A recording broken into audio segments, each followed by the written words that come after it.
Okay, I'm just going to quickly run through how simple it is to install these hex inserts.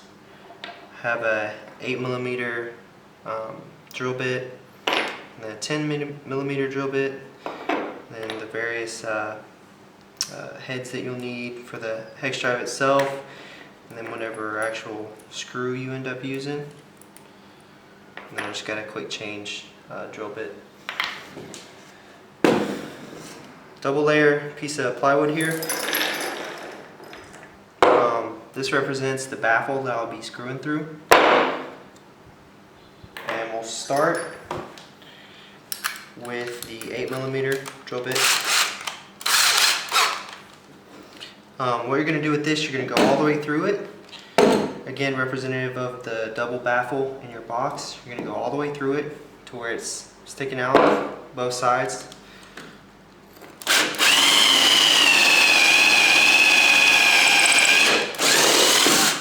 Just going to do a couple.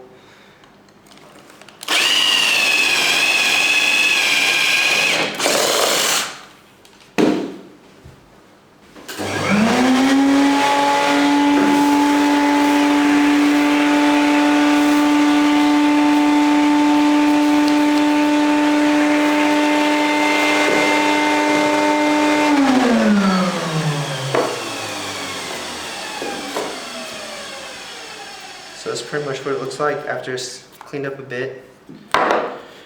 Once you do that, say this is the front side of your box. If you have access, you guys know my hole is pretty big, so I can actually get in there and get to the back side. You can get to the back side, get your 10mm bit, and drill out half an inch or so.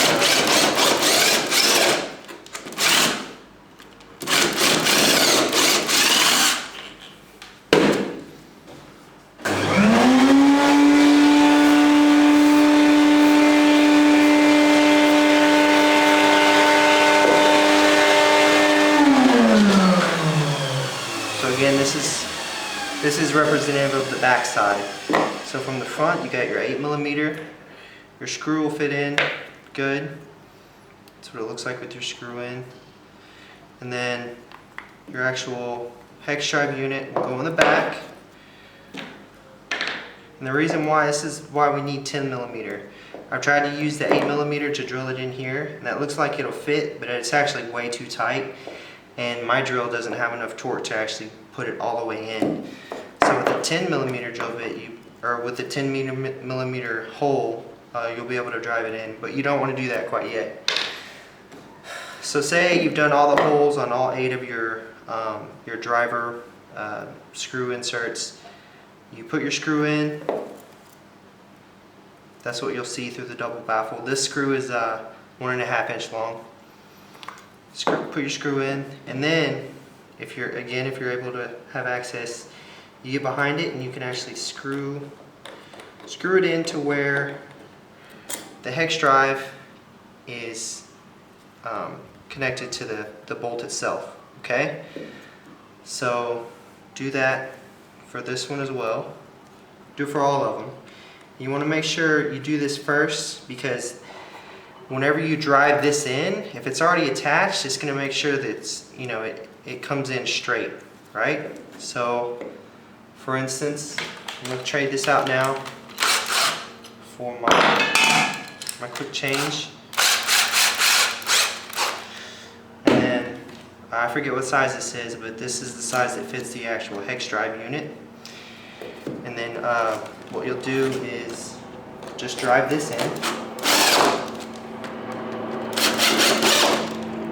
Okay. Now, once that's drove in,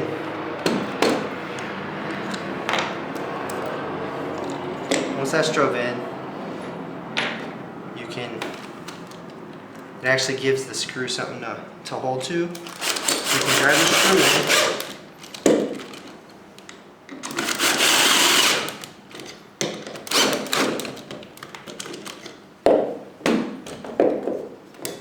Okay, so that's what it looks like when it's done. Okay, and the reason why I did this way is if I was to screw this in beforehand, you know, whenever I did my 10mm bit, it's possible it could have went off center or whatever.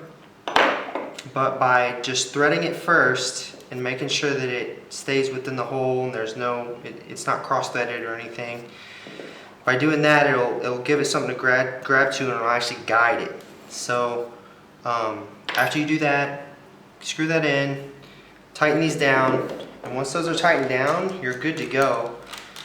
You can back this out and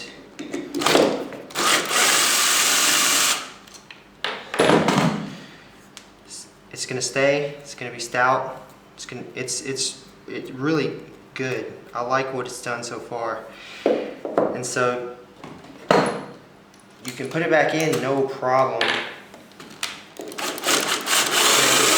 Just real smooth, just goes right in. And these drive inserts are very strong. Notice it's starting to actually cut into the wood. If I was to do it harder, I mean, it's gonna just eat into the wood as hard as you torque it. Just as for instance. So you won't have to worry about that, because the actual box itself, you're gonna be screwing it into the speaker surround ring, so you won't have to worry about it chewing into the wood like this. But that's just an example to show how strong it is. So if you follow those steps, these will work very well for you. You won't really have any issues with them.